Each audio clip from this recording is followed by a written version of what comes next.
नमस्कार दोस्तों, मैं हूं अजय। आपका अजय गुरुकुल में हार्दिक स्वागत है।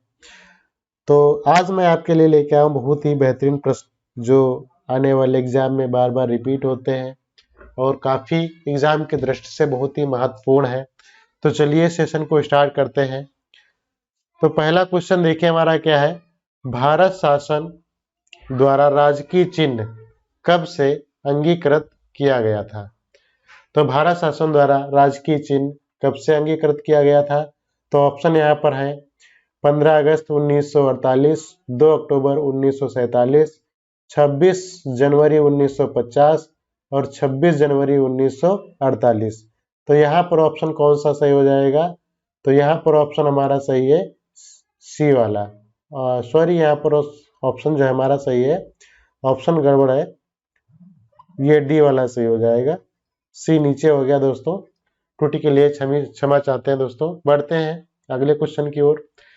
अब देखिए, भारत शासन द्वारा राजकीय चिन्ह को 26 जनवरी 1950 को अंगीकृत किया गया था। कब किया गया था? 26 जनवरी 1950 को अंगीकृत किया गया था। यह सारनाथ अब जो है वाराणसी के नाम से जाना जाता है, स्थित अशोक के सिंह स्तंभ के शीर्ष की अनुकृति है। तो वहां से दोस्तों लिया गया है। बढ़ते हैं अगले क्वेश्चन की ओर। अगला प्रश्न देखिए क्या है। भारत की संविधान सभा ने राष्ट्रीय ध्वज को सर्वप्रथम कब स्वीकार किया? भारत की राष्ट्रीय सभा ने राष्ट्रीय ध्वज को कब स्वीकार किया? अब ये दोस्तों जो है देखिए यूपी पीसीएस में जो है प्री के एग्जाम में ये क्वेश्चन पूछा गया है। तो ये एग्जाम की दृष्टि से बहुत ही इंपॉर्टेंट प्रश्न है। तो इसका जो है ऑप्शन कौन सा सही हो जाएगा? तो ऑप्शन पे नजर डालते हैं। 22 जुलाई 1947, 23 जुलाई 1947, 25 जुलाई 1947, 15 अगस्त 1947। तो यहाँ पर हमारा राइट ऑप्शन कौन सा हो जाएगा? 22 जुलाई 1947 को जो है राष्ट्रीय ध्वज अंगीकृत किया गया था, स्वीकार किया गया था। इसकी व्याख्या देखते हैं। लिखा है, भारत की संविधान सभा ने अपने चौथे अधिवेशन 14 जुलाई 1947 से 31 जुलाई 1947 तक में 22 जुलाई 1947 को भारत का राष्ट्रीय ध्वज स्वीकार किया। राष्ट्रीय ध्वज के बीच चक्र में 24 तीलियां तथा राष्ट्रीय ध्वज की लंबाई का अनुपात, ये भी बहुत पूछा जाता है, ये कितना? 3.2। पूछ लिया जाता है कि राष्ट्रीय ध्वज की लंबाई चौड़ाई का अनुपात क्या होता है? तो ऑप्शन में दे देगा 3:2। तो ये ध्यान रखना है कि राष्ट्रीय ध्वज की लंबाई चौड़ाई का अनुपात क्या होता है? 3:2। तो यहाँ से भी क्वेश्चन बन जाता है। बढ़ते हैं अगले प्रश्न की ओर। अगला प्रश्न है, भारतीय राष्ट्रीय ध्वज में चक्र किसका प्रतीक है? ये भी उत्तराखंड पीसीएस प्री एग्जाम में पूछा गया है, तो ऑप्शन देखते हैं। स्वतंत्रता का, न्याय का, समानता का, भाईचारे का। तो यहाँ पर राइट ऑप्शन कौन सा होगा? तो राइट ऑप्शन हमारा यहाँ पर होगा न्याय का। ऑप्शन नंबर बी राइट हो जाएगा, न्याय का। जो राष्ट्रीय ध्वज में चक्र किसका प्रतीक होता है? ये न्याय का। किसका? न्याय का। बढ़ते हैं अगले प्रश्न की ओर। अगला क्वेश्चन है, भारत के राष्ट्रीय ध्वज में आरों की कुल संख्या है। अब यहाँ पर नया शब्द दिया गया है, आरो। आरो को ही हम क्या बोलते हैं? आरो को बोलते हैं तीलियां। क्या बोलते हैं? तीलियां बोलते हैं। तो यहाँ से कंफ्यूज नहीं होना, इसलिए मैंने एक क्वेश्चन जो है इसमें डाला था। तो यहाँ पर हमारा जो है तीलियां कितनी होती हैं? 24 तीलियां होती हैं। और इसको कभी कभी आरो के नाम से, कभी कभी तीलियां ना देकर आरो दिया होगा कंफ्यूज करने के लिए। तो ऑप्शन यहाँ पर हमारा कौन सा? बी वाला राइट हो जाएगा। बढ़ते हैं अगले प्रश्न की ओर। अगला प्रश्न है, राष्ट्रीय पंचांग के संबंध में कौन सा से कथन सही है? तो भारतीय राष्ट्रीय पंचांग विक्रम संवत पर आधारित है, या राष्ट्रीय पंचांग को 26 जनवरी 1950 से अपनाया गया था? तो नीचे दिए गए कोड की सहायता से सही उत्तर चुनिए। तो ये भी बहुत ही महत्वपूर्ण क्वेश्चन है जो यूपी पीसीएस के प्री एग्जाम में 2014 में पूछा गया है। तो यहाँ पर हमारा राइट ऑप्शन कौन सा होगा? तो राइट ऑप्शन हमारा कौन सा होगा? डी होगा। तो इसमें जो है ना तो फर्स्ट और ना ही सेकंड, तो इनमें दोनों में से कोई राइट नहीं है।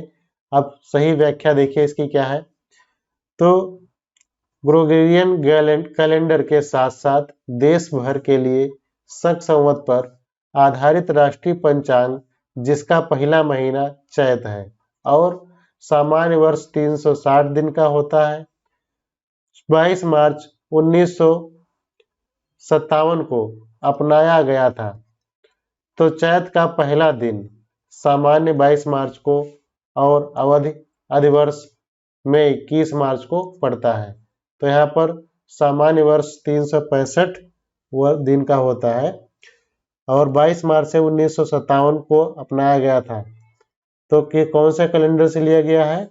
ये ग्रेगोरियन कैलेंडर से लिया गया है। बढ़ते हैं अगले प्रश्न की ओर। अगला प्रश्न है, किस संविधान संशोधन द्वारा दिल्ली को राष्ट्रीय राजधानी क्षेत्र का दर्जा दिया गया है? बहुत ही दोस्तों मैंने महत्वपूर्ण प्रश्न लिए हमने, वेरी वेरी इंपॉर्टेंट क्वेश्चन है। तो इसका राइट आंसर देखिए कौन सा हो सकता है। तो यहाँ पर जो दिया गया है संविधान संशोधन 67, 69 या 68 या 70, तो यहाँ पर राइट ऑप्शन कौन सा होगा?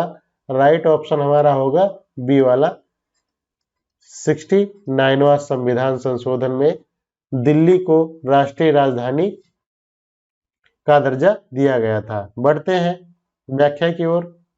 लिखा है 69वें संविधान संशोधन अधिनियम 1991 के द्वारा देश की राजधानी दिल्ली को संघ राज्य क्षेत्रीय की श्रेणी में कायम रखते हुए इसके लिए एक विधानसभा और मंत्रिपरिषद का उपबंध किया गया। साथ ही संविधान के अनुच्छेद 239 का के तहत संघ राज्य क्षेत्र दिल्ली को राष्ट्रीय राजधानी एनसीआर का दर्जा दिया गया। तो बढ़ते हैं अगले प्रश्न की ओर। अगला क्वेश्चन है, निम्नलिखित में से कौन संघ राज्य क्षेत्र नहीं है? कौन संघ राज्य क्षेत्र नहीं है? तो यहाँ पर ऑप्शंस देखते हैं। तो ऑप्शन दिया है अंडमान और निकोबार, दमन और दीव, गोवा, पांडुचेरी। तो यहाँ पर जो है यूपी पीसीएस मेंस में ये एग्जाम, पीसीएस मेंस में जो है ये महत्वपूर्ण क्वेश्चन पूछा गया है। ये है मोस्ट इंपॉर्टेंट क्वेश्चन है। तो यहाँ पर हमारा राइट ऑप्शन कौन सा होगा? तो नहीं है, पूछ रहा है नहीं है, तो नहीं है यहाँ पर कौन सा होगा? गोवा होगा। गोवा एक स्टेट है। तो इसकी व्याख्या देखते हैं। भारत के संविधान की पहली अनुसूची में राज्यों और संघ राज्य क्षेत्रों का उल्लेख है। जो पहली अनुसूची है, फर्स्ट वाली अनुसूची है, उसमें राज्य और संघ राज्य क्षेत्रों का मतलब जो है यूटी, यूनियन टेरिटरी, यूटी जो है उसकी बात करता है। तो इस अनुसूची में गोवा राज्यों के अंतर्गत आता है। जो गोवा है वो एक स्टेट है, जबकि शेष विकल्प संघ राज्य क्षेत्र के अंतर्गत सम्मिलित है। तो बढ़ते हैं अगले क्वेश्चन की ओर। अगला क्वेश्चन है, भारतीय नागरिकता नहीं प्राप्त की जा सकती है। भारतीय नागरिकता नहीं प्राप्त की जा सकती है। ऑप्शन देखिए, जन्म द्वारा, देशीकरण द्वारा, किसी भूभाग के सम्मिलित द्वारा, भारतीय बैंक में धन जमा करके। तो यहाँ पर ऑप्शन कौन सा राइट होगा? यहाँ पर ऑप्शन जो है डी वाला राइट हो जाएगा। भारतीय बैंक में धन जमा करके जो है भारत की नागरिकता नहीं प्राप्त की जा सकती। तो इसकी व्याख्या देखिए, भारतीय नागरिकता अधिनियम 1955 बाद में यथा संशोधित द्वारा भारतीय नागरिकता निम्नलिखित तरीकों से प्राप्त की जा सकती है।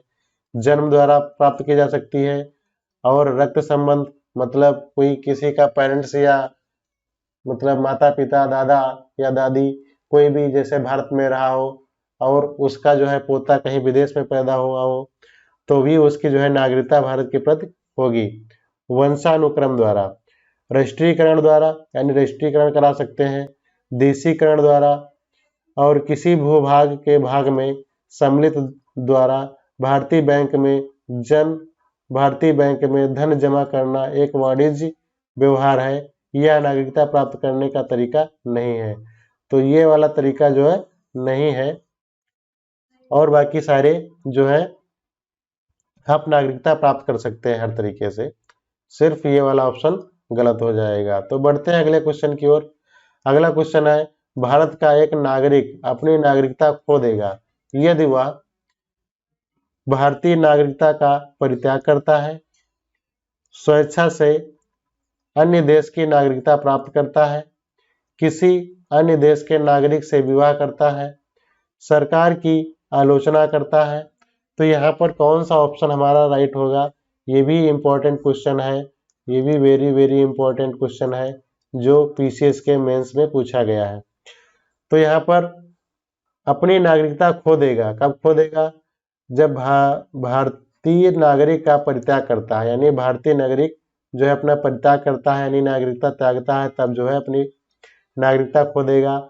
स्वेच्छा से अन्य देश की नागरिकता प्राप्त करता है, और कोई भी व्यक्ति जो है दूसरे देश की नागरिकता अगर प्राप्त करता है तो भारत की नागरिकता उसकी निरस्त कर दी जाएगी। तो ऑप्शन यहाँ पर 1 और 2 ये जो है राइट हो जाएंगे। अगर तीसरा ऑप्शन समझ लेते हैं, किसी अन्य देश के नागरिक से विवाह करके, यानी कोई भारत का नागरिक है और किसी दूसरे देश की लड़की से विवाह कर ले तो उसकी नागरिकता समाप्त नहीं होती है। तो ये ऑप्शन जो है ये दोनों यहाँ पर गलत हो जाएंगे। तो ऑप्शन हमारा कौन सा राइट हो जाएगा, ऑप्शन हो जाएगा राइट हमारा सी वाला। बढ़ते हैं अगले प्रश्न की ओर। अगला प्रश्न देखिए, पहले इसकी व्याख्या देख लेते हैं। भारत के नागरिक की नागरिकता का लोप निम्न दशाओं में होता है। भारतीय नागरिकता का परित्याग करने की दशा में, जो हमने बताया, स्वेच्छा से अन्य देश की नागरिकता ग्रहण करने पर, जबकि सरकार की आलोचना करने तथा अन्य देश की नागरिकता से विवाह करने के कारण किसी भारतीय नागरिक की नागरिकता का लोप नहीं होता है। तो ये वाले दोनों पॉइंट जो थे वो उस ऑप्शन के हिसाब से राइट हो जाएंगे। बढ़ते हैं अगले क्वेश्चन की ओर। अगला क्वेश्चन है, निम्न में से कौन नागरिकता के अर्जन हेतु शर्तों को नियत करने के लिए सक्षम है। तो ऑप्शन यहाँ पे दिए गए हैं, ये भी जो है यूपी पीसीएस मेंस में एग्जाम में पूछा गया है, ये भी एग्जाम की दृष्टि से वेरी वेरी इंपॉर्टेंट प्रश्न है, ये ट्रिपल स्टार के लायक है। तो ऑप्शन यहाँ पे देखिए, चुनाव आयोग, राष्ट्रपति, संसद एवं राज्य की विधानसभाओं सम्मिलित के रूप में, या संसद। तो यहाँ पर राइट ऑप्शन कौन सा हो जाएगा, तो राइट ऑप्शन हो जाएगा हमारा संसद। तो ऑप्शन यहाँ पर हमारा डी वाला राइट हो जाएगा। बढ़ते हैं इसकी व्याख्या की ओर। भारतीय संविधान के अनुच्छेद 11 में यह स्पष्ट किया गया है कि संसद को नागरिकता के संबंध में विधि बनाने की संपूर्ण शक्ति होगी, यानी संसद जो है वो नागरिकता के लिए कोई भी जो है कानून बना सकता है। इस शक्ति के प्रयोग में संसद ने नागरिकता अधिनियम 1955 अधिनियमित किया, जिसमें नागरिकता के अर्जन और समाप्ति के बारे में विस्तार से उपबंध किया। नागरिकता अधिनियम 1955 की धारा 5A के पहले के तहत पंजीकरण द्वारा भारतीय नागरिकता प्राप्त करने के लिए भारतीय मूल के व्यक्ति को भारत में 7 वर्ष बिताने होंगे। अगर भारत में जब कोई भी विदेश का आदमी आता है, विदेशी आदमी भारत में जब प्रवेश करेगा तो वहां पर 7 वर्ष जो है उसको समय व्यतीत करना पड़ेगा, तभी जो है भारत की नागरिकता उसको प्राप्त होगी। बढ़ते हैं अगले क्वेश्चन की ओर। अगला क्वेश्चन है, नागरिकता संशोधन कानून कब पारित हुआ। नागरिकता संशोधन कब पारित हुआ। तो ऑप्शन यहाँ पे दिए हैं 11 दिसंबर 2008, 11 दिसंबर 2019, 11 अक्टूबर 2019 और 11 अक्टूबर 2020। तो यहाँ पर हमारा राइट ऑप्शन कौन सा सही हो जाएगा, तो यहाँ पर राइट ऑप्शन हमारा हो जाएगा 11 दिसंबर 2019। तो बी वाला ऑप्शन राइट हो जाएगा, जिसने जो है ये नागरिकता संशोधन किया गया था 11 दिसंबर 2019 को। बढ़ते हैं व्याख्या की ओर। नागरिकता संशोधन विधेयक 2019 लोकसभा में 9 दिसंबर 2019 को प्रस्तुत किया गया तथा उसी तिथि को लोकसभा से पारित किया गया था।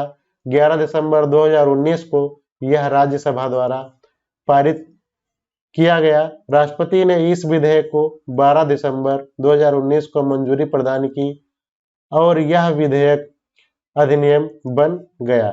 10 जनवरी 2020 से नागरिकता संशोधन अधिनियम 2019 लागू हो गया।